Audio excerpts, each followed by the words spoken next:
Sejak cinta pertama istri Siuku kembali, dia pulang makin larut, aku hanya diam memperhatikan. Wajar saja, aku kan cuma suami kontrak Shen Ruyan dengan bayaran 50.000 sebulan. Berhubung kontrak hampir habis, sebagai karyawan teladan, aku harus tahu diri untuk pergi tanpa merepotkan bos. Aku pun mulai menyerahkan pekerjaan. Aku beres-beres barang, siap angkat koper ke luar negeri buat liburan setengah tahun begitu saatnya. Tiba, tapi alurnya kok aneh. Begitu melet, aku sudah di tanah air lagi. Terus, siapa orang di sebelahku ini? Mukanya mirip banget sama Shen Ruyan. Kenapa dia senyum-senyum begitu? Hei, lapas. Tanganmu terdengar suara pelan. Dia tersenyum manis dengan aroma harum yang mendekat. Disusul suara manja ala kakak perempuan yang bikin merinding. Sayang, anak tidak. Dul, cobaan apa lagi ini? Aku berteriak dalam hati sambil meremas erat surat lamaranku. Musim kelulusan sudah dekat. Aku pusing setengah mati memikirkan kerjaan. Makanya, tadi aku pergi ke bursa kerja. Coba tebak apa kata petugas rekrutmen di sana? Maaf, kami cuma menerima lulusan doktor. Aku melotot sambil menunjuk poster lowongan mereka. Tapi ini kan cuma lowongan penjaga gerbang. Masa butuh ijazah setinggi itu? Si petugas kemberut, mendengus, lalu bilang, Dad, kamu masih muda, belum paham dunia. Aku pun bertanya dengan sopan. Maksudnya bagaimana, Bang? Si abang tampak bangga, menyeringai lalu berkata, pintu gerbang kami ini, bukan sembarang pintu. Ini pos keamanan lembaga penelitian presisi tinggi. Dia menunjuk-nunjuk sekitarnya, posisi ini rebutan tahu. Karena bakal sering ketemu pejabat tinggi. Ya jelas butuh penampilan oke dan pendidikan tinggi. Aku bertepuk tangan, lalu bertanya, kalau boleh tahu, abang sendiri lulusan apa? Si abang terkekeh, cuma tamat sekolah dasar. Aku bersandar ke belakang, memperhatikan wajahnya yang biasa saja, tapi punya aura keberuntungan. Tersembunyi, aku mengacungkan jempol, lalu berseru, hebat. Abang pasti punya orang dalam yang membimbing dari belakang. Dan pastinya pasti sosok yang sangat luar biasa. Dipuji begitu, si abang langsung jemawa dan tertawa terbahak-bahak. Kamu salah tebak. Itu semua karena dia melambaikan tangan, memberi isyarat agar aku mendekat.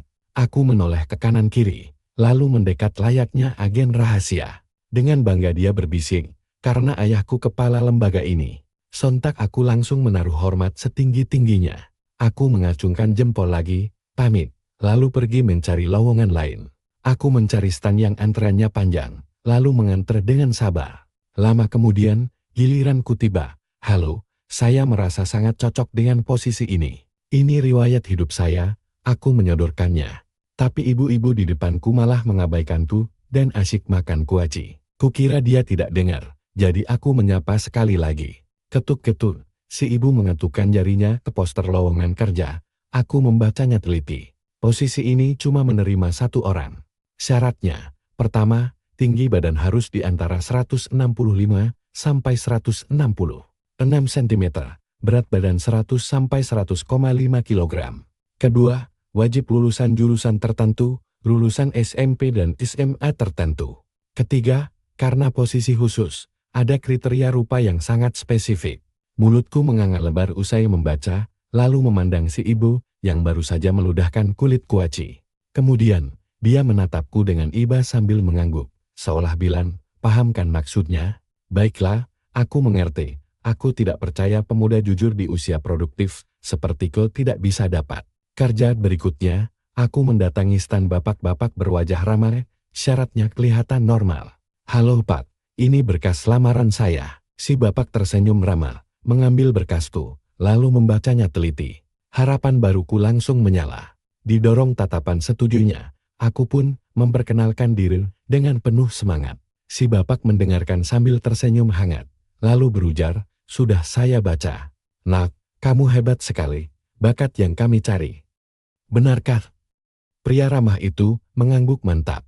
Aku girang sekali. Akhirnya, ada perusahaan yang bisa diajak bicara dengan waras. Mimpi apa aku semalam? Aku menatapnya penuh harap bertanya soal gaji. Bisa terima gaji 4.000 sebulan? Tanyanya. Aku sangat antusias. Zaman sekarang dapat kerja saja sudah syukur. 4.000 sudah sangat cukup buatku. Aku bersedia menerima itu. Si bapak berkepala, Agak Peyang tersenyum, lalu menyodorkan tangan. Aku pun menyambut jabat tangannya. Dia merapikan meja kerja sambil menghela napas lega, akhirnya dapat orang juga. Tiba-tiba, dia mengeluarkan kode batang pembayaran dan menyodorkannya. Kalau begitu, bayar uang jaminan kuartal pertama dulu, 12.000. 12.000 apa? Aku menunjuk diriku sendiri dengan bingung. Anda salah ambil barang. Melihatnya menarik kembali kode bayar itu sambil terkeker. Aku menelan ludah dan bernapas lega. Tak kusangka dia malah menepuk jidatnya dan berujar santai, salah ambil. Tentu saja bukan yang itu kan rekening pribadiku, yang perusahaan punya yang ini. Lalu dia menyodorkan kode pembayaran baru, melihatku melongo. Dia bertanya ramah, kenapa? Tidak bisa pakai aplikasi hijau. Aku punya dompet digital lain kok. Dengan tangan gemetar, aku menunjuk kode itu dan bertanya, kenapa saya harus bayar uang ke perusahaan? Dia malah menatapku heran seolah aku yang aneh. Ya iyalah, kamu kan baru dan belum bisa apa-apa. Kami mempekerjakanmu, jadi butuh biaya untuk melatih kemampuan toko bukan? Siapa yang mau menanggung waktu dan uang itu? Masa tidak tahu diri?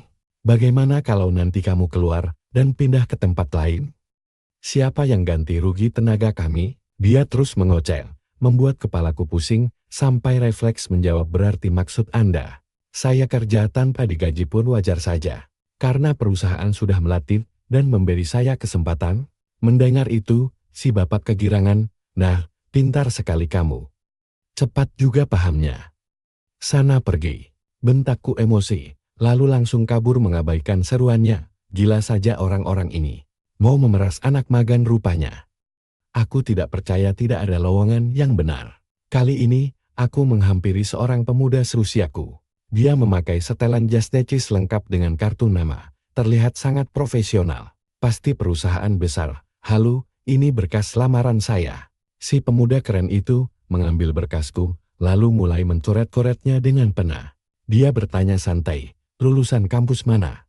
Aku sempat heran, karena jelas-jelas tertulis di berkas. Tapi tetap ku jawab nama universitasku. Dia mendongak kaget, Wan, kampus ternama ya. Aku tersenyum, merasa peluangku sangat besar kali ini. Biasa saja, Kak. Pemuda itu tersenyum tipis, lalu lanjut membaca lembar berikutnya. Pengalaman kerja. Aku menjelaskan rinci, saya pernah magang sekali di perusahaan besar. Aku merasa sangat percaya diri. Namun, si pemuda mengernyitkan dahi, lalu menghela napas, sayang sekali. Kami hanya mencari yang punya pengalaman kerja 3 tahun. Aku terbelalak sambil menunjuk poster mereka. Bukannya di sini tertulis untuk lulusan baru. Dia mengangguk santai, benar memangnya lulusan baru tidak boleh punya pengalaman 3 tahun. Otakku rasanya mau pecah. Masih tidak percaya. Aku coba stand berikutnya. Halo, ini lamaran saya. Kami tidak menerima laki-laki, cetus gadis cantik di depanku. Tapi Anda bahkan belum membacanya. Dia mematut kukunya acuh tak acuh, dan menunjuk papan pengumuman. Hanya untuk perempuan, usia 18 sampai 25 tahun berpenampilan menarik, tubuh proporsional, dan anggun. Gaji 30 juta sebulan plus mes gratis, bebas jam kantor, tanpa perlu keahlian kerja. Hanya perlu pintar mengambil hati, seru, dan berpikiran terbuka. Tugasnya, menemani bos bepergian, serta memenuhi kebutuhan bos jika diperlukan. Aku bungkam. Lalu perlahan bangkit berdiri dan berjalan pergi. Baiklah, aku menyerah. Hari ini mentalku benar-benar diuji. Mending aku pulang ke asrama dulu untuk menenangkan diri. Benar-benar membuka mata lebar-lebar pengalaman hari ini. Dengan lesu aku melangkah keluar dari area pameran kerja. Tiba-tiba terdengar teriakan dari arah belakang. Dek, tunggu sebentar.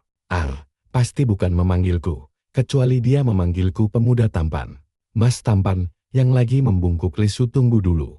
Sontak aku langsung menoleh, dan melihat seorang wanita dewasa berpenampilan anggun sedang melambai. Ke arahku, aku menunjuk dadaku sendiri, dan dia mengangguk sambil tersenyum hangat. Begitu aku mendekat, dia langsung mengambil berkasku, dan membacanya dengan saksama sambil manggut-manggut setuju. Setelah itu, dia menyimpannya laku berkata ramai, "Selamat ya, kamu diterima bekerja di sini." Lah, secepat itu. Aku menatapnya penuh curiga, tidak perlu bayar uang jaminan kerja kan? Dia tertawa, tentu tidak perlu jual diri juga. Dia sempat tertegun sesaat sebelum terkeker. Tentu saja tidak. Aku menghela napas lega. Baiklah, saya bersedia. Wanita itu menunjukkan tangannya yang putih bersih untuk menjabat tanganku. Selamat bergabung. Mengenang semua kejadian itu, aku hanya bisa menghela napas. Akhirnya dapat kerjaan juga, meski sepertinya aku sedang ditipu. Sambil memandangi wanita cantik menawan di sampingku yang sibuk membaca berkas, aku mendesah pelan. Saat itu aku sangat gembira karena kantornya tampak bonafide dan luas sekali. Para karyawannya juga terlihat seperti kalangan elit. Namun begitu melangkah masuk, suasananya mendadak terasa menyeramkan mirip markas sindikat. Penipuan online. Aku langsung dibawa ke ruang tamu, lalu prak. Wanita di depanku melempar setumpuk berkas tebal ke atas meja. Aku panik setengah mati, ini mau ambil ginjan atau kornea mataku? Saat kubuka berkasnya coba tebak isinya apa? Ternyata itu adalah surat perjanjian pernikahan. Intinya, aku diminta melakukan pernikahan kontrak dengan CEO mereka. Seketika otakku langsung berputar cepat mengingat semua alur novel fiksi yang pernah kubaca. Tidak disangka skenario fiksi seperti ini malah menimpaku di dunia nyata. Melihatku terpaku di tempat dan tidak bersuara, dia berkata lembut, "Kalau ada poin yang kurang berkenan, bisa kita diskusikan kembali." Sangat setuju. Tanpa pikir panjang, aku langsung menandatanganinya secepat kilat. Digaji 50 juta sebulan, siapa juga yang mau menolak? Setelah tanda tangan selesai, dia merapikan salinan berkas dan memberikan satu padaku sambil tersenyum manis. "Senang bekerja sama dengan Anda, Tuan Zhou." "Senang bekerja sama juga," sahutku penuh sukacita. Namun, wanita itu merapikan kertas-kertasnya, lalu memberi isyarat, "Ayo, sekarang saya antar menemui CEO kami dulu." Jadi bukan dia bosnya? Tebakanku meleset sedikit, tapi setidaknya memang benar CEO perempuan. Aku mulai menerka-nerka karakternya. Apa tipe dingin misterius, atau lembut keibuan? Aku pun mengekor di belakangnya. Kami berjalan dari ruang tamu menuju kantor CEO. Setelah dia mengetuk pintu, terdengar sahutan bersuara dingin dari dalam, "Masuk." Wah, fix tipe sedingin es. Kami pun melangkah masuk. "Bu, orangnya sudah datang dan surat perjanjiannya sudah ditandatangani." Mataku tertuju pada punggung berambut hitam panjang di balik meja kerja milik wanita itu. Siluet punggungnya saja sudah memancarkan karisma yang luar biasa hebat. Belum sempat melihat wajahnya, auranya sudah mengintimidasi ruangan. Kursi kerjanya perlahan berputar menghadap kami. Aku menanti dengan tegang. "Sudah kamu baca kontraknya baik-baik?" Tanyanya datar tanpa perubahan ekspresi sedikit pun. Aku mengangguk hormat. "Sudah paham, tidak ada perubahan. Kamu masih punya kesempatan mundur." Saya tidak menyesal. "Bagus." Dia bangkit berdiri, lalu melangkah mendekat. Aku menatapnya lurus-lurus selagi sebutir keringat dingin mulai mengucur di dahiku. Bukan cuma karena auranya yang pekat, tapi karena wajahnya jauh dari bayanganku tentang kulit mulus, putih pualam bibir merah merona, atau paras jelita yang anggun. Ada bekas luka bakar yang cukup lebar di pipi kanannya. Melihat siluet wajahnya, dia pasti dulunya gadis yang sangat cantik. Tapi sekarang harus kuakui rupanya sudah berubah. Tapi ya sudahlah. Hal ini justru membuatku lebih tenang. Kalau dia tipe wanita cantik tanpa celah, aku malah bingung harus bersikap bagaimana. Aku menarik napas dalam-dalam, menenangkan diri lalu menatapnya kembali. Makin dipandang, wajahnya malah makin terlihat manis. Dia menatapku heran, karena tidak menemukan rasa takut atau risih sedikit pun di mataku. Padahal wajar saja orang bereaksi begitu. Dia mendadak bertanya, "Kamu punya kelainan selera ya atau kelainan mental?" Tanyanya tiba-tiba. Pertanyaan spontan itu hampir membuatku tersedak ludah sendiri. "Selera estetika saya sangat normal, bos. Lalu kenapa kamu tidak takut padaku?" Aku mengibaskan tangan sambil tertawa. "Gaji 50 juta sebulan bisa menyembuhkan segala ketakutan. Kalau Anda bayar 500 juta, disuruh apa saja saya siap." Dia mengernyet lalu bergumam pelan, menjijikan. Namun, sudut bibirnya sedikit melengkung membentuk senyuman. Dia berbalik memunggungi kami, lalu melambaikan tangan, "Ya sudah, cepat urus berkas administrasi kerja. Mulai hari ini, kamu jadi asisten pribadiku." "Asisten?" Aku mengernyit bingung. Melihatku masih bergeming, wanita yang mengantarku tadi menepuk bahuku. "Tuan Zhou, Anda tidak membaca berkas perjanjiannya teliti ya? Di sana tertulis jelas Anda juga merangkap tugas sebagai asisten CEO." "Sumpah ya, berkas tebal itu sudah seperti buku tebal, mana sempat aku membacanya sampai selesai. Begitu melihat angka 50 juta sebulan, langsung saja kusap pulpen di atasnya. Adul, andai tahu begitu, harusnya aku minta nominal lebih besar. Rugi bandar. Tentu saja sudah saya baca. Jawabku berbohong demi gengsi, alah, cuma jadi asisten kan? Jalani saja dulu daripada kehilangan pekerjaan berharga ini. Membayangkan susahnya mencari pekerjaan kemarin saja sudah membuat sekujur tubuhku merinding nyeri. Akhirnya, babak baru kehidupanku sebagai asisten pun resmi dimulai. Memandangi meja kerja kecil di samping meja CEO, aku menelan ludah kasar. Ayo kerja keras. Asisten Zhou, tolong dokumen ini. Kak Zhou, proyek ini butuh bantuan. Zhou kecil, urus berkas yang ini. Aku bagaikan gasing yang terus-menerus diputar tanpa henti dan bekerja tanpa jeda istirahat.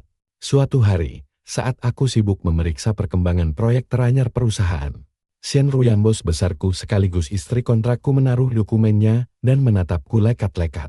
Selama bekerja di sini, aku sudah menerima tatapan seperti itu sebanyak 8.367 kali sampai instingku otomatis paham maunya apa tanpa dia perlu bicara sepatah kata pun. Silakan diperintah, bos, mau saya belikan kopi hangat, cek progres proyek lapangan, atau apapun demi meringankan tugas Anda.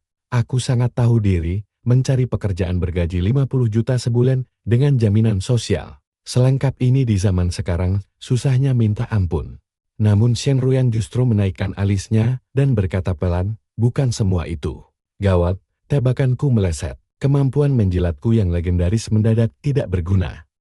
Lalu ada apa, bos? Shen Ruyan memijat pelipisnya perlahan, lalu berujar pasrah. Orang tuaku meminta kita pulang ke rumah. Aku melongo keheranan. Meskipun status kami hanya pernikahan kontrak, di hari pertama kerja dia langsung menyeretku ke kantor catatan sipil untuk mendaftarkan pernikahan resmi. Secara hukum, dulu aku sempat protes kenapa tidak membuat dokumen palsu saja. Seingatku, Shen Ruyan hanya menghela napas panjang dan menjelaskan kalau orang tuanya punya pengaruh besar, kebohongan seperti itu akan sangat mudah terbongkar. Masuk akal juga, mertuaku pasti bukan orang sembarangan. Selama ini aku selalu cemas memikirkan hari pertemuan keluarga. Dan sialnya hari yang kutakuti itu benar-benar tiba sekarang. Aku menghela napas pasrah lalu bangkit berdiri sambil meregangkan tubuh dan berseru mantap. Siap laksanakan, bos. Lewat rintangan berat sekalipun, asisten setia Anda ini siap maju paling depan. Sudut bibirnya berkedut menatapku jengah. Tidak usah berlebihan begitu. Aku pun mulai mengemudikan mobil dengan santai menuju lokasi kediaman orang tuanya. Biasanya kami tinggal di villa dekat kantor miliknya. Tapi kali ini, pertama kali pergi ke rumah mertua, membuatku sangat gugup. Maklum, aku kan cuma menantu gadungan. Kamu nyetirnya lambat banget, Der, kata Shen Ruyan dari kursi belakang. Matanya menatap keluar jendela. Sebuah sepeda sewaan bahkan menyalip kami dengan santai sambil memberikan senyuman mengejek. Aku menelan ludah dan berkata pada Shen Ruyan, kita kan keselamatan nomor 1. Shen Ruyan menatapku heran. Jangan-jangan kamu gugup ya. Mendengar itu, aku langsung membantang. Bos, biarpun Anda bos saya. Menuduh begitu sudah keterlaluan, ini namanya sadar lalu lintas. Shen Ruyan hanya bisa terdiam dan kembali menatap keluar jendela. Tapi kan ada batas kecepatan minimum, tolong agak cepetan sedikit. Karena ini perintah bos, aku sadar lajuku memang terlalu lambat. Yang paling menyebalkan, pesepeda tadi sengaja balik lagi dan menyalip kami untuk kedua kalinya. Kurang ajar sekali. Tatapanku menajam, siap menginjak gas saat melihat dia ingin pamer lagi. Namun baru saja aku hendak berakselerasi, terdengar suara dentuman keras dari luar. Aku melirik ke samping, pria yang tadi berlagak di depan kami kini jatuh terjungkam dan tersangkut di pagar pembatas jalan. Tragisnya, bisi pagar itu tepat mengenai area sensitifnya. Sementara sepedanya ringsek dengan ban depan bengkok. Rupanya dia menabrak tiang lampu jalan. Melihat pemandangan itu, aku sengaja memperlambat mobil dan melintas sambil tersenyum tipis ke arahnya. Pria itu menatapku tak berdaya saat aku mendahuluinya sambil menyeringai puas. Wajahnya langsung merah padam karena malung syukurin. Makanya jangan sok jagoan. Aku pun melaju dengan gembira. Perasaanku langsung membaik. Kekanak-kanakan, gumam Shen Ruyan dari belakang. Tapi lewat kaca spion aku sempat melihat sudut bibirnya sedikit terangkat. Ngomong-ngomong, Om dan Tante sukanya apa? Tanyaku gugup sambil fokus ke jalanan. Shen Ruyan menjawab santai, papaku suka barang antik dan jago membedakan yang asli dari yang palsu. Kalau mamaku dia menjelaskannya secara detail, tapi aku tidak begitu menyimak. Pikiranku terhenti pada kemampuan mendeteksi barang palsu itu. Jangan-jangan aku, si menantu gadungan ini, bakal langsung ketahuan? Begitu dia selesai bicara, aku bertanya, bagaimana kalau kita beli hadiah dulu? Kurang sopan, kalau datang dengan tangan hampa. Tak disangka, Shen Ruyan menggeleng. Semua sudah kusiapkan di bagasi, hebat memang bosku ini, kerjanya sangat rapi. Aku pun mengangguk sambil sedikit menjilat, tapi kapan dia sempat membelinya? Tak lama, kami pun tiba di rumah orang tua Shen. Belum juga mobil berhenti, tampak sepasang paruh baya berdiri menyambut di depan pintu. Begitu kami turun, mereka langsung menyongsongku dengan hangat, "Ini Sob. Tampan sekali. Anda berdua pasti orang tua Shen Ruyan, ya?" Aku sempat bingung harus menjawab apa dan melirik ke arahnya, tapi dia malah membuang muka. "Bos macam apa ini?" Aku menghela napas panjang, tampaknya ini saatnya mengeluarkan bakat aktingku. "Paman, Bibi, maaf baru sempat mampir sekarang. Kantor lagi sibuk sekali belakangan ini," ujarku sambil mulai berbasa-basi. Orang tua Shen sama sekali tidak sombong seperti orang kaya di sinetron. Mereka terasa sangat ramah, terutama ibunya. Beliau menggenggam dan menepuk tanganku lembut. "Kok masih panggil paman dan bibi? Ruyan bilang kalian kan sudah menikah. Jadi, sekarang harus panggil apa dong?" Tanyanya penuh harap sambil tersenyum lebar. Aku tertegun sejenak dan melirik ke arah Shen Ruyan. Dia mengangguk pelan. Aku pun tersenyum dan memanggil, "Papa, Mama." Senyum kedua orang tua itu langsung merekah lebar. Aku segera dituntun masuk ke dalam rumah. Sementara Shen Ruyan dicuekin begitu saja dan terpaksa membawa semua barang bawaan sendirian dari bagasi dus. Kacau. Masa karyawan membiarkan bosnya kerja kasar? Bisa repot nanti. Takut dia bakal balas dendam nanti. Aku buru-buru menenangkan kedua orang tuanya. Aku langsung keluar dan mengambil bingkisan dari tangan Shen Ruyan. "Ibu, Ayah, ini ada oleh-oleh dari Ruyan. Dia tahu kesehatan kalian lagi kurang baik, makanya dibelikan obat lambung ini." Aku menjelaskannya dengan sangat detail dan tulus. Ibu dan ayah mertua menerima hadiah itu sambil tersenyum lebar menatap kami. "Kalian ini memang anak yang berbakti sudahlah." Mereka tertawa kecil lalu mengajak kami duduk di sofa. Sambil asik mengobrol, tak terasa mereka mengeluarkan album foto keluarga. "Lihat ini Ruyan waktu umur 3 tahun. Telanjang bulat begini, lucu sekali. Kalau yang ini pas dia menangis tidak mau sekolah TK, lihat ingusnya sampai meler." Ibu mertua memandangi album foto itu dengan tatapan penuh kenangan. "Aduh, Ibu, apa-apaan sih?" Shen Ruyan mencoba merebut album itu dengan wajah merona merah. Tapi ibu mertua dengan sigap mengelak, "Suamimu sendiri mau lihat memangnya kenapa? Lagi pula kalian kan, sudah biasa saling melihat Ibu," teriak Shen Ruyan kesam, lalu tiba-tiba melotot ke arahku. Aku langsung memalingkan wajah pura-pura tidak tahu, sambil membayangkan foto tadi. Wow, dia benar-benar bocah kecil yang menggemaskan. Ibu mertua melangkah melewati Shen Ruyan dan menunjukkan lebih banyak lagi foto masa kecil istriku. Yang memalukan, menyaksikan pertumbuhannya yang kian hari kian cantik, lalu membandingkannya dengan keadaannya yang sekarang. Aku merasa takdir hidup ini sungguh tidak tertebak.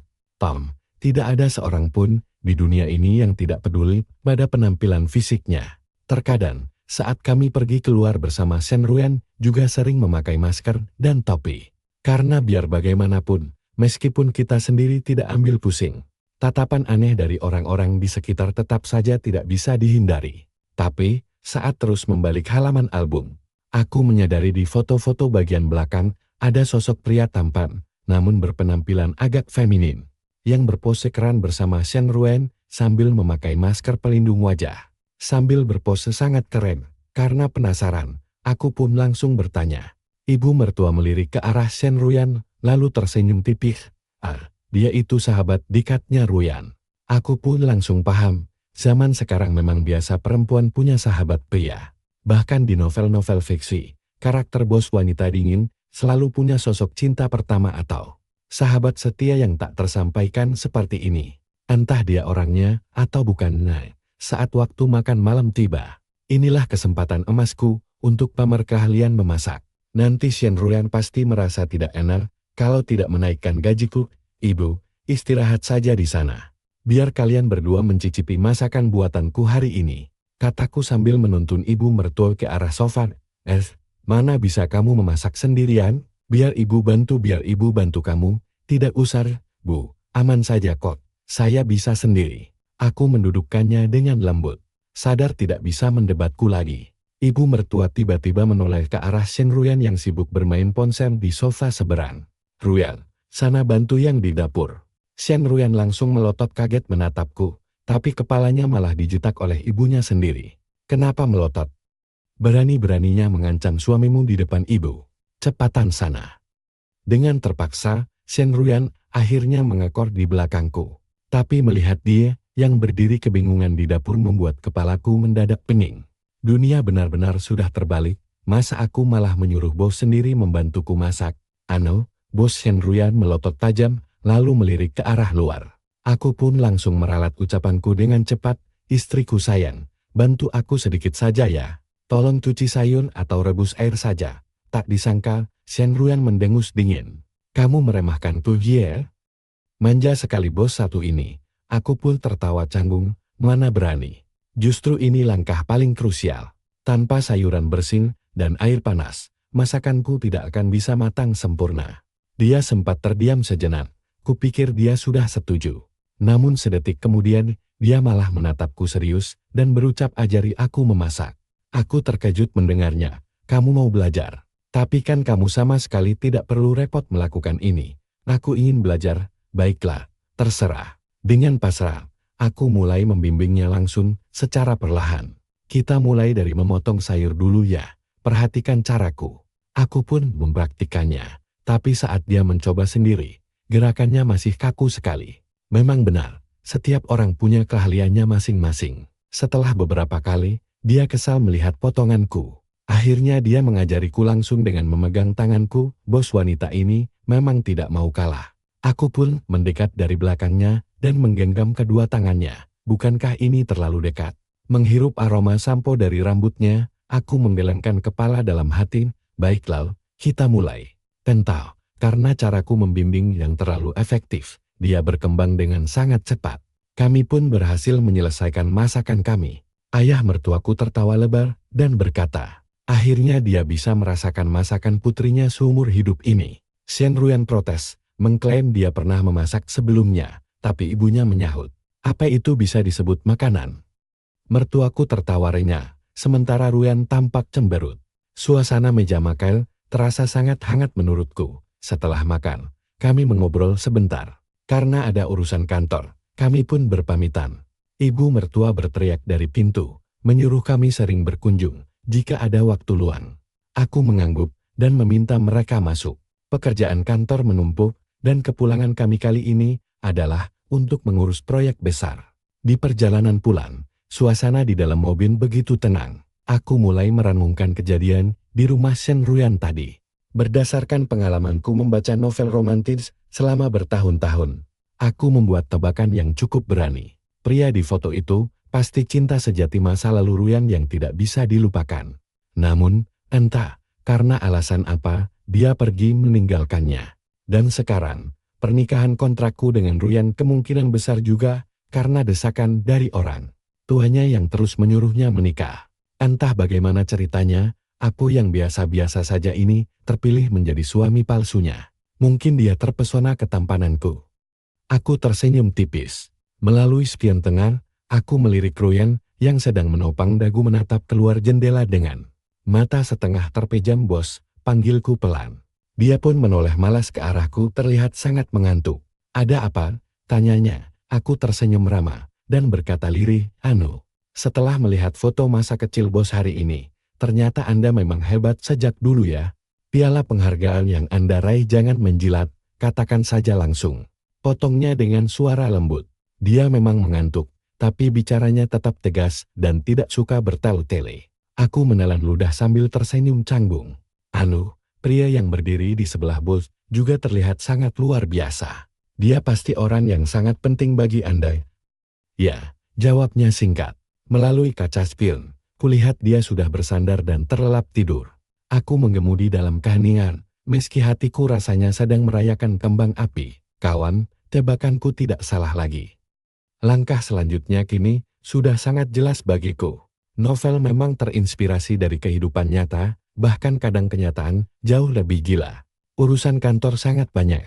Awalnya aku kewalahan karena belum berpengalaman. Untungnya Ruyan tidak terlalu keras padaku dan memberiku banyak kesempatan untuk belajar. Setidaknya ini pelatihan gratis yang dibayar.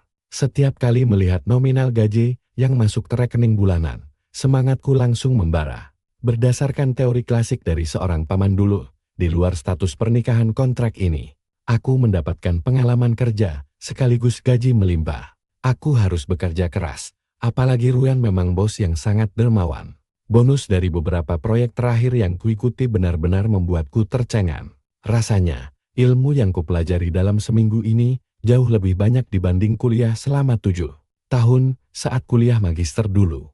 Dosen pembimbingku benar-benar pelit dan memperlakukan kami layaknya sapi perah yang harus diperas. Habis tenaganya sampai tetes terakhir. Nanti saat rapat, tolong jelaskan detail proyek ini kepada semua orang, ucap Ruyan sambil menatapku. Memberi isyarat agar aku mempersiapkannya dengan matang. Aku segera merapikan berkas, memeriksa data, dan meneliti seluruh isi proyek untuk memastikan tidak ada kesalahan sedikit pun. Tak lama kemudian, rapat pun dimulai. Ruang rapat dipenuhi oleh para kepala divisi. Aku menarik napas dalam-dalam lalu mulai memaparkan isi materi di layar proyektor. Pertemuan hari ini berjalan lancar dan rencana yang kuajukan pun disetujui. Penampilanmu tadi sangat bagus, puji Ruyan sambil bersandar di kursinya dan memijat pelipisnya dengan raut wajah puas. Aku tersenyum seraya menyanjungnya, itu semua berkat bimbingan Anda, bos. Ruyan hanya melirikku, lalu mendadak mengernyitkan dahi. Apa kamu tidak punya baju lain? Aku menunduk melihat pakaianku yang bersih dan rapi, tentu saja punya. Lalu kenapa dalam seminggu ini, kamu memakai baju yang sama 2 kali? Tanyanya heran. Di dalam hati, aku bergumam gaya hidup orang kaya memang beda jauh. Mereka ganti baju setiap hari, tanpa pernah mengulangnya. Aku tersenyum pasrah, aku memang tidak terlalu peduli soal pakaian. Akhir pekan ini ikut aku belanja baju, titahnya. Hari-hari sibuk berlalu cepat, dan setelah terbiasa, semuanya terasa mudah. Saat akhir pekan tiba, aku bangun pagi-pagi sekali untuk menyiapkan sarapan. Ruyan terbangun dengan wajah segar, namun dia tampak sedikit terkejut saat melihatku. Pagi bos, sapaku dengan ramah. Dia sempat tertegun sejenak sebelum akhirnya mengangguk pelan. Sarapan sudah siap, silakan makan setelah selesai mandi. Hei, ini adalah trik jitu untuk merebut hati sang atasan. Jika perutnya kenyang dan hatinya senang, pasti gajiku bisa langsung meroket. Tapi tiba-tiba aku tersentak. Gawat. Di novel fiksi sering ditulis kalau suami kontrak yang memasak justru akan membuat sang istri kesal, bukan malah menyukainya. Ini benar-benar ujian nyata. Namun, aku juga tidak mungkin membuang semua makanan lezat ini ke tempat sampah begitu saja, karena kulihat Ruyan terus menatapku lekat-lekat. Aku harus segera mengalihkan pembicaraan. Bos, hari ini Anda terlihat sangat menawan. Bahkan bekas luka di wajah Anda juga tampak memudar.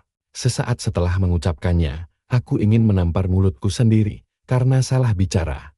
Aku langsung menatapnya cemas dan berusaha menjelaskan. Bukan begitu maksudku, Cil. Pintu kamar utama ditutup dengan sangat keras. Tamatlah riwayatku. Sepertinya aku benar-benar membuatnya murka. Apa aku akan dipecat? Sambil cemas, aku berniat mencari surat kontrak untuk melihat klausul uang kompensasi pemecatan. Cukup lama berselang, Ruyan akhirnya keluar dalam balutan pakaian rapi. Dia menempati kamar utama, sedangkan aku di kamar tamu. Masing-masing kamar memiliki kamar mandi pribadi, jadi tidak akan ada adegan klise salah buka pintu saat mandi atau berganti pakaian. Terima kasih, bisik Ruyan lembut memecah lamunanku. Dia lalu duduk menikmati sarapannya. Seketika rasa khawatirku lenyap tanpa bekas. Kalau bisa, sekalian naikkan gajiku ya, bos. Setelah selesai makan dan beres-beres kami bersiap untuk pergi. Ruyan mengenakan masker dan topi sebagai penyamaran yang sempurna. Mal terdekat tidak begitu jauh, jadi kami tiba di sana dalam sekejap. Sambil berjalan-jalan menyusuri toko baju, Ruyan tiba-tiba menunjuk ke sebuah setelan kasual dan berkata, "Cobalah yang ini." Aku memperhatikannya. Potongannya memang tampak sederhana, tapi bahannya terasa sangat lembut dan menawan. Begitu aku melirik label harga di sebelahnya, jantungku serasa mau kopot. Desain sesederhana ini harganya luar biasa mahal. Astaga, bagaimana mungkin sepotong kain bisa semahal ini? Aku perlahan melepaskan gantungan baju itu, merapikan bekas lipatannya, lalu berujar pelan, "Bos, bagaimana kalau kita cari di toko lain saja?" "Tidak usah khawatir, aku yang bayar," sahut Ruyan dengan nada tegas yang tidak bisa dibantah. Aku sempat mengernyitkan dahi. Mana mungkin seorang pria sejati hidup dari belas kasihan wanita. "Siap, bos," sahutku gembira sambil membawa baju itu ke ruang ganti. Sesaat setelah mencobanya, Ruyan menilai penampilanku, "Ternyata sangat cocok untukmu. Memang selera bos paling mantap." Aku kembali cari muka, tapi Shen Ruyan malah mengernyit. "Ganti yang lain, Den, kurang cocok ya." Dia lalu mengambil setelan lain dan menyodorkannya. "Coba yang ini." Aku menatap baju itu, menghela napas panjang, lalu masuk ruang ganti lagi. Begitu keluar, Shen Ruyan kembali mengangguk puas. "Hai Mem, kelihatan sangat bagus," kata si bos. Aku pun terpaksa mencoba baju baru lainnya. Setelah sejam bolak-balik ganti pakaian, aku mulai merasa lelah. "Yang ini bagus sekali," ujar Shen Ruyan sambil mengangguk. Aku menarik napas lega dan berseru, "Ya sudah, beli yang ini saja." Tapi tiba-tiba, "Tolong bungkus semua pakaian ini." Aku terperangah melihat Shen Ruyan memborong semua baju yang sempat kucoba tadi. Sungguh luar biasa kaya. Dengan gembira, aku menjinjing kantong belanjaan dan mengekor di belakangnya. Dia baru berhenti saat tiba di depan toko setelan jas. Dia berbalik dan menatapku, menilaiku dari atas sampai bawah sekali lagi. "Masuklah." Tak lama kemudian, aku sudah berdiri tegak sementara penjahit mengukur tubuhku dengan pita ukur. Sambil tersenyum, penjahit itu berkata kepada Shen Ruyan, "Proporsi tubuh Tuan Lin adalah salah satu yang terbaik yang pernah saya lihat." Aku tertegun dan berniat meluruskannya, namun aku mengurungkan niat itu. Lagi pula, aku memang suami sah Shen Ruyan, meski hanya kontrak. Kalau ku jelaskan, bagaimana caraku menerangkan alasan bos membelikan baju untuk karyawannya secara cuma-cuma? Siapa juga yang bakal percaya? Aku melirik ke arah Shen Ruyan. Entah mataku yang salah lihat atau tidak, tapi matanya tampak menyiratkan sedikit senyuman. Ah, pasti aku salah lihat. Mata wanita ini memang aslinya indah. Bahkan saat menatap anjing pun akan terlihat penuh kasih sayang. Setelah semua ukuran dicatat, model, dan bahan dipilih, kami pun keluar. Jasnya baru bisa diambil beberapa hari lagi. Perjalanan ini benar-benar menguras tenaga. Kami akhirnya menemukan sebuah kafe untuk beristirahat. Kami memesan beberapa hidangan penutup dan 2 cangkir kopi. Lalu duduk tenang menikmati alunan musik di sana. Di tengah-tengah keheningan itu, tiba-tiba hasrat ingin ke toilet menyerangku. Sejak pagi aku belum membuang hajat sama sekali. Ditambah lagi efek kafein dan embusan AC yang dingin membuatku makin tidak tahan. Sayangnya, kafe ini tidak memiliki toilet sendiri. Alhasil, aku terforce menggunakan toilet umum di dalam mall. Setelah berpamitan singkat pada Shen Ruyan, aku bergegas pergi. Setelah berputar-putar sejenak, akhirnya aku menemukan toiletnya. Rasanya lega sekali setelah menuntaskan panggilan alam ini. Sekarang aku harus buru-buru kembali. Kurang sopan rasanya membiarkan bos menunggu sendirian terlalu lama. Namun, saat aku berjalan cepat kembali ke kafe, wajahku langsung memerah menahan amarah. Di dekat meja Shen Ruyan, tampak 2 pria berpakaian modis dengan gaya rambut berlebihan yang sok. Bergaya, entah mereka sedang menanyakan aran atau sengaja menggoda istriku. Aku pun mempercepat langkah kaki. Sesaat kemudian, sayup-sayup terdengar ucapan mereka yang seketika menyulut emosiku. "Aduh, kalau dilihat dari belakang sih kukira dia wanita cantik, tapi setelah dilihat dari dekat, astaga, bikin jantungan. Kalau mukamu begini, lebih baik di rumah saja, dasar perempuan jelek." "Iya, melihatnya saja bikin mual.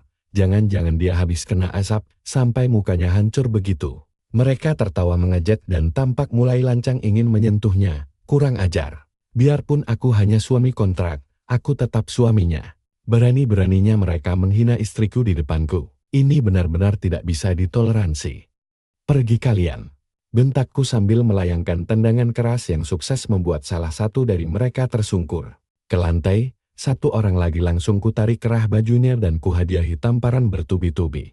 Kalian tidak punya hak untuk menghina wajahnya. Tampang kalian sendiri mirip monyet kelaparan yang merusak pemandangan. Tapi masih berani bersikap sombong di sini. Cepat pulang dan berkacalah. Apa ibumu dulu membuang bayinya dan justru membesarkan ari-arinya? Aku sering melihat toilet di kamar mandi, tapi baru kali ini melihat toilet di dalam mulut manusia. Mendengar suara tawa kecil, aku menoleh dan melihat Shen Ruyan sedang mengelap bibirnya. Aku menghela napas panjang dan kembali mencari kedua bajingan itu. Namun, ternyata mereka berdua sudah melarikan diri ketakutan. Aneh sekali, sesuai alur drama. Bukankah harusnya mereka melawan, atau setidaknya membalas makianku dulu? Sudahlah. Baguslah, kalau mereka kabur. Aku mengedarkan pandangan ke dalam kafe. Beruntung saat ini, hanya ada kami berdua. Tapi anehnya, mengapa para pelayan di sini tampak begitu tenang? Aku mengusap dagu, menyimpulkan bahwa orang-orang kota besar mungkin sudah terlalu sering melihat keributan seperti ini. Aku pun menoleh ke arah Shen Ruyan. Dia ternyata sudah kembali mengenakan maskernya. Detik itu juga, amarah kembali membakar dadaku. Bukan marah kepada Shen Ruyan, melainkan kepada bajingan-bajingan yang suka menghina fisik orang lain. Siapa sih di dunia ini yang tidak ingin terlahir rupawan? Tidak akan ada orang yang sengaja membuat dirinya terlihat buruk rupa. Lagi pula, penampilan fisik bukanlah sesuatu yang bisa kita pilih sendiri. Dan menghina kekurangan orang lain sungguh perbuatan yang sangat keji. Memikirkan hal itu membuatku semakin kesal. Tanpa memedulikan tatapan heran dari Shen Ruyan, aku langsung menggenggam tangannya dan menariknya keluar. Kamu mau ikut aku saja? Shen Ruyan tampak kebingungan saat aku menuntunnya setengah menyeret. Ketika kami melewati sebuah toko pakaian wanita, aku langsung mengajaknya masuk ke dalam. Lalu memegang kedua pundaknya dengan mantap. Sambil menatap lekat matanya, aku berkata dengan sungguh-sungguh, "Bos, jangan dengarkan omong kosong orang-orang tadi, kamu adalah dirimu sendiri. Luka ini sama sekali tidak mengurangi pesonamu. Tetaplah makan, minum, dan kenakan pakaian indah sesukamu. Bagiku, kamu adalah wanita tercantik yang pernah ada, aku menumpahkan semua isi hatiku sekaligus." Shen Ruyan tertegun menatapku, sebelum akhirnya matanya menyipit halus dan memancarkan binar kebahagiaan. Tentu saja aku tidak memasukkannya ke dalam hati. Orang-orang seperti mereka tidak akan bisa mempengaruhiku. Baguslah, kalau begitu.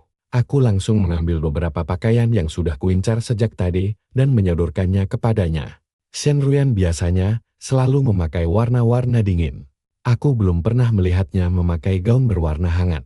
Mungkin karena luka di wajahnya itu. Bos, cobalah pakaian ini. Shen Ruyan mengerjapkan matanya berulang kali, menatap pakaian di tangannya dengan ragu. Tiba-tiba, seorang pramuniaga toko menghampiri kami sambil tersenyum ramah. Saya rasa pakaian ini akan sangat cocok untuk Anda, Nyonya. Selera Tuan Lin sungguh luar biasa. Shen Ruyan kembali mengerjapkan matanya dengan cepat.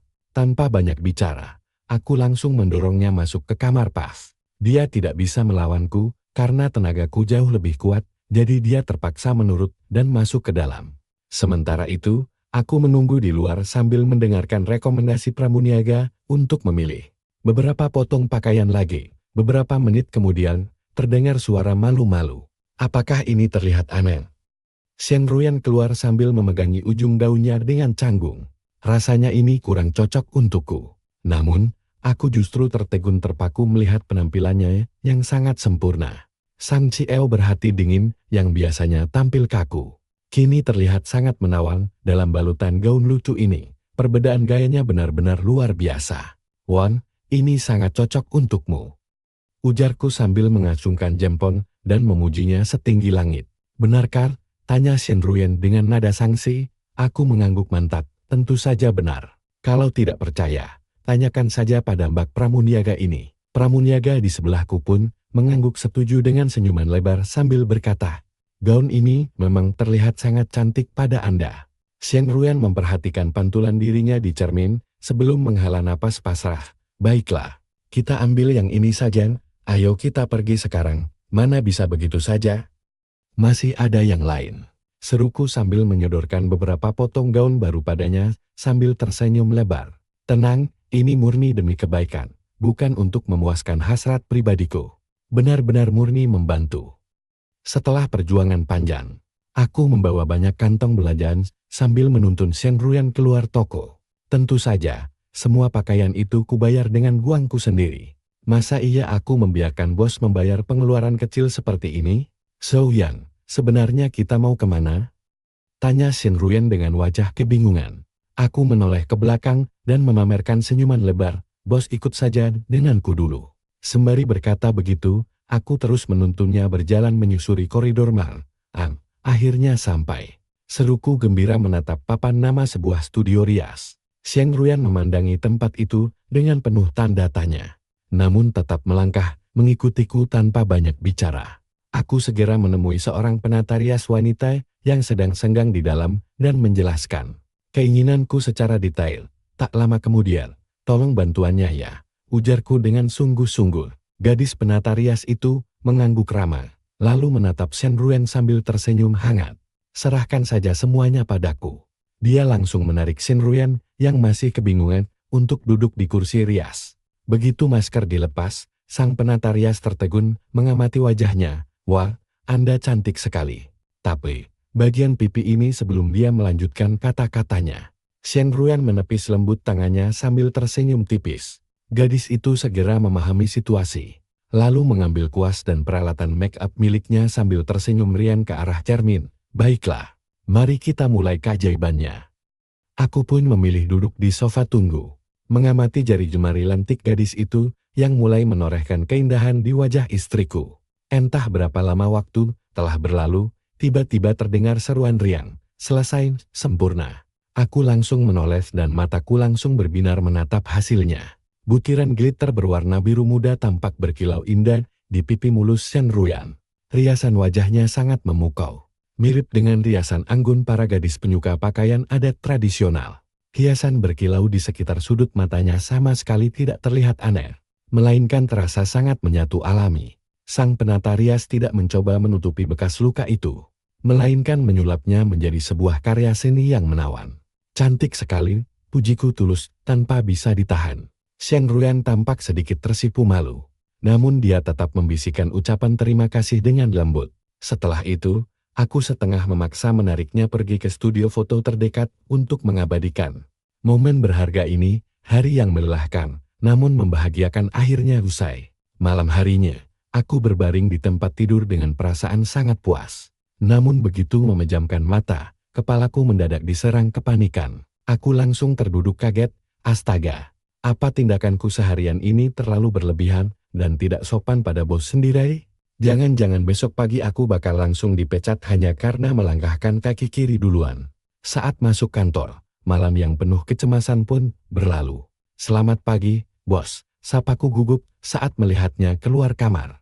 Dia hanya mengangguk pelan, selamat pagi. Melihat reaksinya yang biasa saja, barulah dadaku terasa lega. Beruntung sekali, kemarin aku benar-benar terbawa suasana, saatnya kembali fokus bekerja.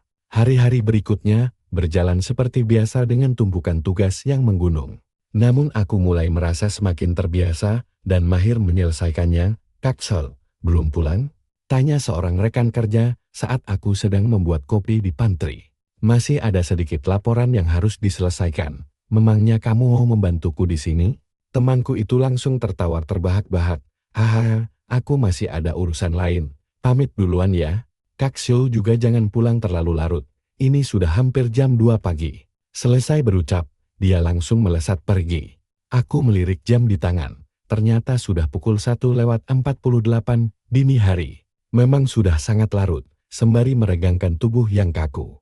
Aku membawa secangkir kopi menuju ruangan Shen Ruyan. Bos, aku masuk ya, kataku sambil mengetuk pintu. Aku pun mendorong pintu perlahan. Bos, ini kopinya bos. Kalimatku terhentis saat melihat Shen Ruyan sedang membungkuk kesakitan di kursinya. Aku langsung menghambur ke arahnya dan melihat tangannya meremas area perut dengan erat. Aku langsung menduga penyakit mah akutnya kambuh lagi. Kejadian yang sudah beberapa kali kusaksikan sebelumnya, bos. apa sudah minum obat? Tanya cemas. Shen Ruyan mengernyit dengan mata sayu menatapku. Sudah, tapi tidak mempan. Suaranya terdengar sangat parau dan lemah. Tanpa memikirkan hal lain, aku langsung berucap, maaf lancang, bos. Aku segera menggendong tubuh mungilnya dalam dekapan, memicu pekikan kaget dari mulutnya. Yang penting kita harus segera ke rumah sakit. Tanpa membuang waktu, aku berlari kencang menuju area parkir bawah tanah. Namun mendadak tersadar, kalau mobilku sedang berada di bengkel akibat kecelakaan kecil kemarin lusa. Terpaksa aku mencoba memesan taksi online. Tetapi tidak ada satupun pengemudi yang menerima pesanan di jam sekian. Aku memeriksa aplikasi peta di ponsel, menghela napas panjang. Lalu perlahan menurunkan Shen Ruyan dari gendongan kop bos. Tolong bertahanlah sebentar. Aku berjongkok membelakanginya agar dia bisa naik ke punggungku. Namun kesadarannya tampaknya sudah mulai kabur akibat menahan sakit yang luar biasa. Setelah bersusah payah, akhirnya aku berhasil menggendongnya di punggungku. Untungnya, jarak ke rumah sakit terdekat tidak terlalu jauh. Setelah berjalan cepat sambil menggendongnya selama sekitar 10 menit, kami akhirnya tiba di ruang gawat darurat.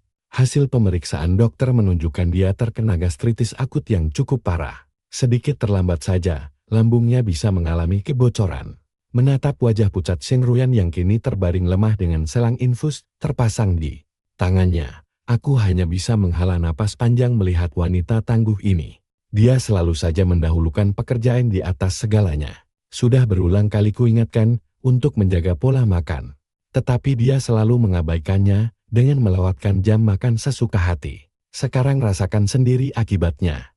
Aku duduk tenang di samping tempat tidurnya, menatap lampu jalanan yang temaram di luar jendela, sambil melamun hingga rasa kantuk yang berat mulai menyerangku tanpa sadar. Aku tertidur pulas dengan posisi bersandar di tepi kasur rumah sakit. Aku terbangun mendadak karena dorongan ingin buang air kecil, disertai rasa kaku dan nyeri di sekujur leherku. Saat perlahan membuka mata, pandanganku langsung beradu dengan sepasang mata jernih yang sedang menatapku lekat. Tidurlah di ranjang sebelah sana, bisik Shen Ruyan lembut. Meskipun wajahnya masih tampak pucat pasi, kondisinya terlihat sudah jauh lebih baik dari sebelumnya. Aku mengangguk patul, lalu beranjak menuju tempat tidur lipat darurat di sampingnya. Kami berbaring dalam keheningan malam yang sunyi. Hanya cahaya lampu jalanan yang menembus kaca jendela. Sesekali dipecah oleh derap langkah kaki para perawat yang sedang sibuk di lorong luar. Terima kasih banyak ya, ucap Shen Ruyan tiba-tiba memecah keheningan dengan suara lembut. Aku menoleh ke arahnya yang sedang berbaring tenang sambil menatap langit-langit kamar pasien. Di bawah siraman cahaya bulan yang temaram, guratan wajahnya terlihat seolah dilapisi oleh tirai perak halus yang membuat bekas luka di pipinya tampak samar tersembunyi. Sama-sama, bos, sahutku pelan sembari membetulkan posisi jaket yang kugunakan sebagai selimut darurat untuk menghalau dingin. Setelah itu, keheningan kembali melingkupi kami sebelum tiba-tiba kami berdua bersuara secara bersamaan. Kamu duluan saja, ucap Shen Ruyan lirih dengan senyuman tipis. Aku menggaruk tengkukku yang tidak gatal karena merasa agak canggung. Sebenarnya aku ingin ke toilet sebentar ya. Tanpa menunggu jawabannya, aku langsung melesat kencang menuju kamar mandi. Keesokan harinya di kantor, aku melangkah masuk ke ruangannya sambil menjinjing kotak bekal makan. Siang, bos, saatnya makan siang. Tanpa mengalihkan pandangan dari tumpukan berkasnya, Shen Ruyan menjawab santai. Kamu makan saja duluan, letakkan saja bekalnya di meja. Namun, karena aku tidak beranjak pergi, dia akhirnya mendongak dan mendapati aku masih berdiri di sana sambil tersenyum lebar. Aku terus menatapnya dengan senyuman penuh arti. Baiklah, aku makan sekarang, ujarnya mengalah. Dengan riang aku melangkah mendekat dan memamerkan menu hari ini. Lihat ini, bos. Ada iga asam manis, sup ayam jamur yang gurih, dan udang bumbu mentega. Shen Ruyan menatap hidangan itu dengan pasrah, lalu menghela napas. Aku ini bukan babi. Porsinya banyak sekali, makin banyak pilihan makin sehat. Ini porsi kecil kok. Dia pun mulai menyantapnya setelah dia selesai makan, dan aku sedang merapikan wadah bekalnya. Mendadak terdengar suara notifikasi dari ponselku, Alipay masuk, 1000 yuan. Sontak aku menatap Shen Ruyan dengan mata membelalak heran. Itu uang jasa memasakmu, ucapnya pelan tanpa mengalihkan pandangan dari layar laptopnya. Aku langsung memasang wajah haru dan berkata dramatis, "Aduh bos, kesehatan Anda adalah aset paling berharga bagi perusahaan kita. Saya tidak boleh menolak rezeki." Aku langsung mengantongi uang tersebut dengan hati gembira. Karena bos sendiri yang memaksa, tentu tidak sopan jika aku menolaknya, bukan? Kalau begitu, selamat bekerja kembali, bos. Saya permisi dulu. Aku menutup pintu ruangannya dengan perlahan, tanpa menyadari senyuman manis yang tersungging di bibir Shen Ruyan di dalam sana. Saat ini pikiran gembiraku sepenuhnya terfokus pada pundi-pundi rupiah yang mengalir. Sambil terus memutar otak mencari cara baru untuk memeras isi dompet bosku yang kaya raya itu. Aku mengeluarkan catatan kecilku dan mencoret opsi layanan catering harian. "Hai men, peluang bisnis apa lagi yang tersisa ya?" Aku pun tenggelam dalam lamunan panjang demi mengumpulkan pundi-pundi uang. Tentu saja, semua layanan yang kuberikan harus memiliki kualitas terbaik tanpa ada pengurangan. Bahkan sedikit pun, keesokan harinya, aku menemani Shen Ruyan mengunjungi pabrik perusahaan guna memantau proses produksi secara langsung. Kepala pengawas pabrik menyambut kami dengan senyuman penuh kepatuhan. Tentu saja, kami menerapkan sistem kendali mutu yang sangat ketat di sini. Tidak akan ada satupun produk cacat yang lolos ke pasar. Shen Ruyan hanya mengangguk datar. "Baiklah, silakan lanjutkan pekerjaan kalian. Kami hanya ingin melihat-lihat keadaan sekitar sendiri." Senyuman pria itu tampak sedikit membeku sebelum akhirnya pamit undur diri. "Jangan mudah percaya pada ucapan mereka, kita harus memeriksanya sendiri," bisik Shen Ruyan padaku untuk mulai menyusuri setiap sudut area pabrik. Langkah kami akhirnya terhenti di depan gudang penyimpanan barang utama. Kami mendorong pintu besi yang berat itu, lalu melangkah masuk untuk memeriksa kondisi stok barang. Di dalam, namun tiba-tiba, seluruh ruangan menjadi gelap gulita diiringi suara dentuman keras pintu. Gudang yang tertutup rapat dari luar. "Ada apa ini?" Aku langsung berlari ke arah pintu dan mencoba menarik gagangnya. Tetapi sama sekali tidak bergerak, sepertinya kami dikunci dari luar. Aku menoleh ke arah Shen Ruyan dengan dahi berkerut cemas. Raut wajahnya kini tampak sangat serius. Tidak mungkin ini ketidaksengajaan. Padahal sebelum masuk kemari, kita sudah memberitahu petugas jaga. Pasti ada seseorang yang sengaja menjebak kita di dalam. Aku segera merogoh kantong dan memeriksa ponselku. Ternyata sinyal selulernya mendadak hilang total. Kami berdua mulai merasakan firasat buruk yang sangat kuat. Benar saja, sesaat kemudian, asap tebal mulai menyelinap masuk melalui celah pintu bawah dan memenuhi seisi ruangan. Sialan, orang-orang ini benar-benar nekat bermain sejauh ini. Makiku kesal. Aku langsung merangkul pundak Shen Ruyan dan menariknya mundur menjauh.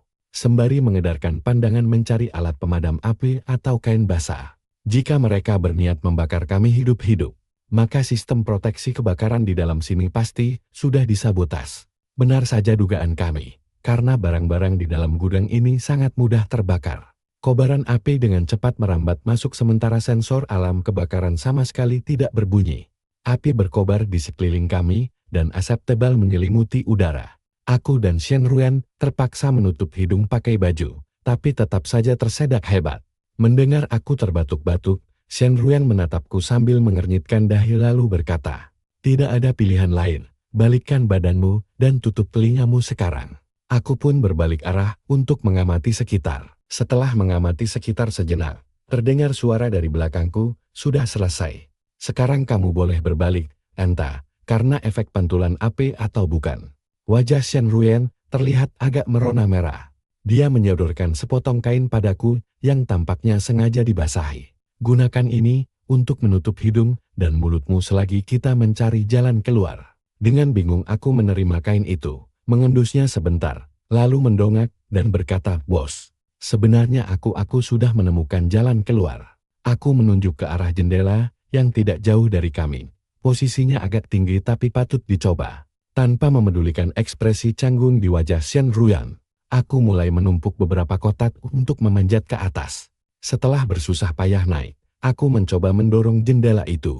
Tapi ternyata sama sekali tidak bergerak. Sial, tidak kusangka jendela ini juga dikunci rapat. Akhirnya, aku dan Shen Ruyan terduduk lemas di lantai. Lambat laun seiring kobaran api yang kian membesar. Aku menyadari ada yang aneh dengan ekspresi Shen Ruyan. Dia meringkuk seperti bola sambil meracau tidak jelas, seolah kesadarannya mulai hilang. Bos, aku mencoba memanggilnya, tapi kondisinya justru tampak semakin memprihatinkan. Menatap pintu besar di depan mata, aku memutuskan untuk mempertaruhkan segalanya. Berkat pengalaman sebelumnya, kali ini aku sudah sangat terbiasa menggendong Shen Ruyan. Punggungku struktur baja dan kayu di hadapan kami terus berjatuhan ke lantai, sangat berbahaya. Aku mengikat erat kain basah untuk menutupi hidung dan mulut. Lalu dengan hati-hati melompati kobaran api. Menahan rasa perih akibat jilatan api, akhirnya aku berhasil mencapai pintu masuk. Menatap pintu besi yang mulai memerah membara, aku berniat mencari alat untuk mendobraknya. Namun di detik berikutnya, pintu itu tiba-tiba terbuka lebar. Pak Presiden, Asisten Zhou, kalian baik-baik saja. Aku melihat kakak perempuan ramah yang dulu merekrutku sedang menatapku dengan wajah penuh kecemasan. Dia bagaikan malaikat penyelamat.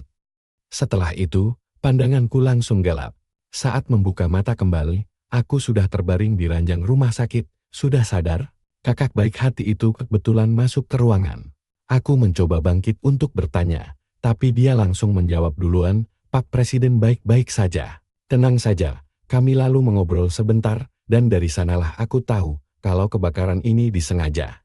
Ini kelanjutan dari dendam lama belasan tahun lalu, rumit sekali masalahnya. Aku kembali berbaring di ranjang sambil menatap langit-langit dengan tatapan kosong. Rasanya aku pernah mengalami kebakaran serupa sebelumnya. Sambil terus melamun, aku pun terlelap kembali. Tiba-tiba aku terbangun dengan napas memburu akibat mimpi buruk. Kulirik jam dinding, ternyata sudah jam 3 lewat di dini hari. Sudah 3 bulan lebih berlalu sejak insiden kebakaran malam itu. Setelah kejadian tersebut, aku dan Shen Ruyan pulih dengan cepat, karena memang tidak mengalami luka yang terlalu parah. Lambat laun semuanya kembali berjalan normal, seperti biasa. Karena merasa haus, aku berniat mengambil air minum. Namun, aku melihat lampu kamar Shen Ruyan masih menyala dan sayup-sayup terdengar suara orang mengobrol dari dalam sambil meneguk air. Aku berpikir belakangan ini dia selalu pulang larut malam. Aku sempat memancing informasi dari ibunya Shen Ruyan, menanyakan apakah orang yang ada di foto itu akan segera kembali. Ibu Shen membenarkannya dengan sangat gembira. Bahkan berkata kasihan sekali anak itu karena sudah terlalu lama terpisah dengan Shen Ruyan. Aku langsung paham kalau ucapan itu adalah kode halus untukku. Aku pun bertanya pada bibi pengasuh yang merawat Shen Ruyan sejak kecil. Apakah dia punya cinta sejati masa lalu alias cinta pertamanya? Bibi itu pun tertawa riang dan bertanya bagaimana aku bisa tahu. Dia bercerita kalau si cinta pertama sangat menempel pada Shen Ruyan. Mereka tumbuh besar dan tidur bersama sejak kecil. Dia bahkan suka sekali menjilati Shen Ruyan. Tapi terpaksa berpisah karena harus pergi ke luar negeri. Berarti dugaanku benar sekali. Tapi tidak apa-apa. Masa kontrak 3 tahunku akan berakhir beberapa hari lagi. 3 tahun ini rasanya sangat melelahkan, jadi ini saatnya bagiku untuk beristirahat total. Lagi pula, uang tidak akan ada habisnya untuk dicari. Kuteguk habis sisa air di gelasku. Lalu melangkah masuk ke kamar tidur dengan sebuah rencana yang sudah matang di kepala. Tepat di hari saat Shen Ruyan pergi ke bandara untuk menjemput si cinta pertama, aku meletakkan surat pengunduran diriku di atas mejanya. Pengalaman bertahun-tahun mengajariku kalau bertemu rival cinta itu bukanlah ide bagus. Posisiku sekarang sangat canggung. Jika harus menghadapi drama provokasi dari si mantan terindah itu, kepalaku pasti akan langsung pening, jadi lebih baik aku kabur saja secepatnya. Aku mengambil tiket pesawat yang sudah kupesan jauh-jauh hari. Lalu dengan riang menyeret koperku terbang ke luar negeri.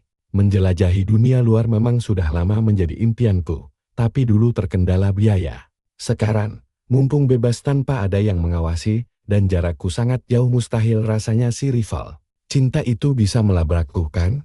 Dengan santai aku mulai bepergian mengunjungi Museum Louvre, Maladewa, Gunung Fuji, lalu ke Venesia, Pegunungan Alpen, hingga Taman Nasional Kerajaan, sebelum akhirnya berputar arah kembali pulang. 6 bulan berlalu tanpa terasa, dan aku memutuskan mampir ke Akihabara, surga para otaku.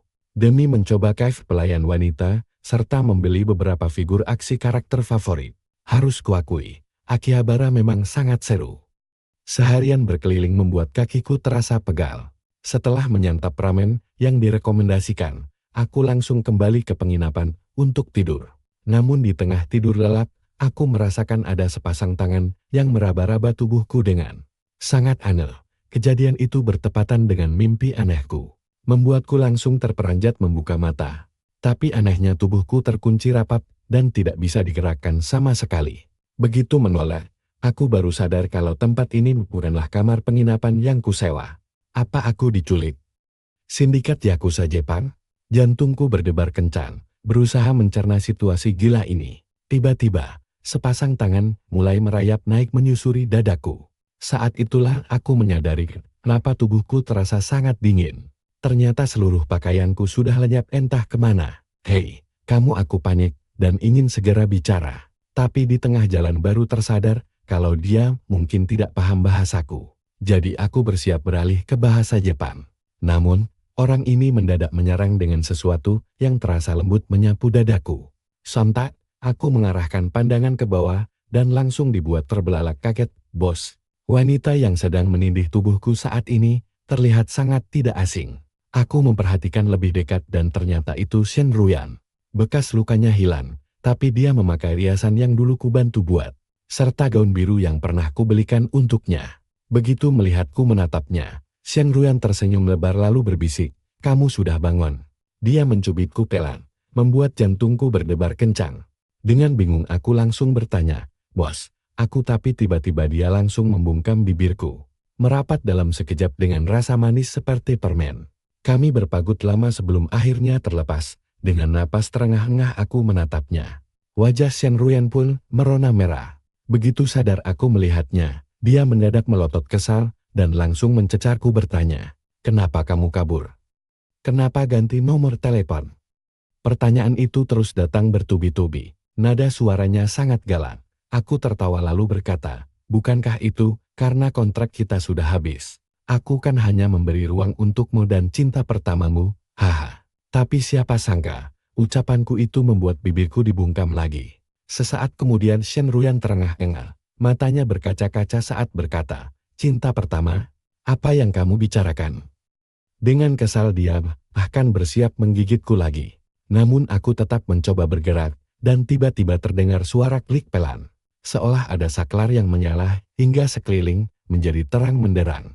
Detik berikutnya, aku menyaksikan pemandangan yang sangat sulit dipercaya. Seluruh dinding dipenuhi oleh foto-fotoku. Mulai dari aku berusia 13 tahun hingga yang paling baru. Sejak keluar dari toko buku di usia 18 tahun, entah saat sedang makan atau belajar. Mulai dari tidur, mandi, sampai main basket bareng teman. Semuanya ada. Kalau nanti aku menulis autobiografi, foto-foto ini pasti berguna sekali.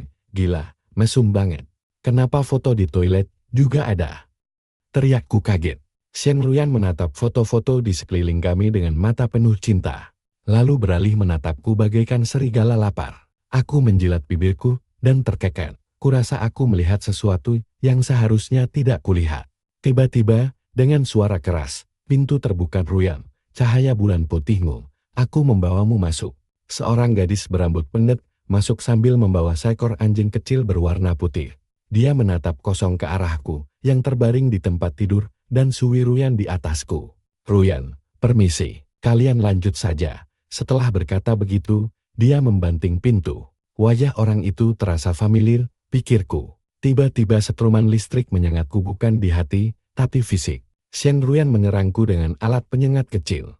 Sengatannya ringan, tapi sukses membuatku sadar sepenuhnya. Bukankah dia pria di foto itu?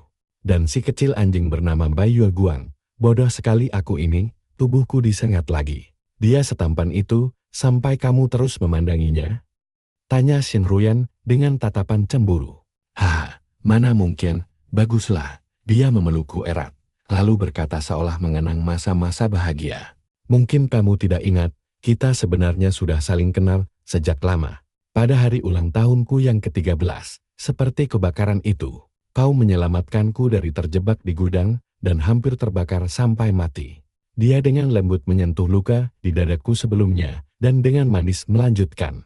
"Sejak saat itu, kurasa aku jatuh cinta padamu. Tapi perasaan ini terasa agak aneh, aku begitu mendamba untuk bersatu dan mengikatmu erat di sisiku. Tapi Xiao Meng menghentikanku, mengingatkan bahwa cinta bukanlah kekangan, melainkan membiarkanmu tumbuh bebas. Maka aku pun menunggu, melewatkan tiap malam dengan melampiaskan hasrat lewat fotomu. Aku benar-benar wanita tak tahu malu, ucapnya sambil memalingkan wajah, tersipu malu. Sampai Xiao Meng pergi ke luar negeri, tidak ada lagi yang bisa menghalangiku. Tapi kalau sampai membuatmu takut dan kabur, kan tidak baik. Makanya, aku menyuruh orang memasukkanmu ke perusahaan sebagai asisten. Biar kita bisa perlahan-lahan membangun kedekatan. Matanya berkilat merah. Tapi, kenapa kamu malah lari? Khawatir dengan orang yang ada di foto itu. Dia terkeker, itu kan baru saja. Gadis yang masuk tadi itu sahabatku, Sumeng. Aku menelan ludah. Melihat senyumnya yang tak pudar, aku menjilat bibirku. Apakah kau iri dengan bulan putihku? Melihat ekspresiku, dia tersenyum. Ini semua salah si kecil Meng. Dia bersikeras agar anjing kecilku, Xiao Bai, memiliki nama dan marga seperti kita. Dan bahkan menamainya bulan putih. Kurasa Xiao Bai baik-baik saja. Aduh, gara-gara ini suamiku jadi salah paham. Tapi salahku juga, karena tidak menjelaskannya dengan baik. Tapi sayang, kamu juga salah ya. Main kabur saja tanpa bertanya apa-apa. Kamu tahu tidak betapa setengah matinya aku mencarimu? Matanya berkilat merah, memancarkan tanda cinta. Biar kuhukum kamu sekarang. Dia pun mulai merosot ke bawah. Jangan. 3 jam kemudian, aku mulai merenungkan soal filsafat. Aku merasa ternoda, tidak akan ada yang mau menikahiku lagi. Shen Ruan mendekapku sambil membasahi bibirnya. Karena sudah begini, aku akan bertanggung jawab dengan menikahimu saja. Matanya langsung berbinar menatap bagian bawahku. Sekali lagi ya. 1 bulan kemudian, cuacanya sangat cerah. Aku melihat Shen Ruan di pesta pernikahan mengenakan gaun putih sambil merangkul lengan pria lain. Dan meneteskan air mata, kenapa dalam waktu 1 bulan saja semuanya bisa jadi begini? Dunia ini sungguh tidak terduga. Saat aku menghela napas, Shen Ruan tiba-tiba menoleh ke arahku. Sambil mengerucutkan bibir dia berteriak, "Hei pengantin pria yang melamun di sana, cepat naik kemari." Aku tertawa kecil, lalu segera melangkah ke sana untuk menyambut lengan Shen Ruan. Ayah mertuaku berkata dengan mata berkaca-kaca, "Kuserahkan Ruan kepadamu." Aku mengangguk mantap dan menjawab, "Tenang saja, ya. Aku akan memperlakukan Ruan dengan sangat baik." Beliau mengangguk dengan air mata yang mengalir.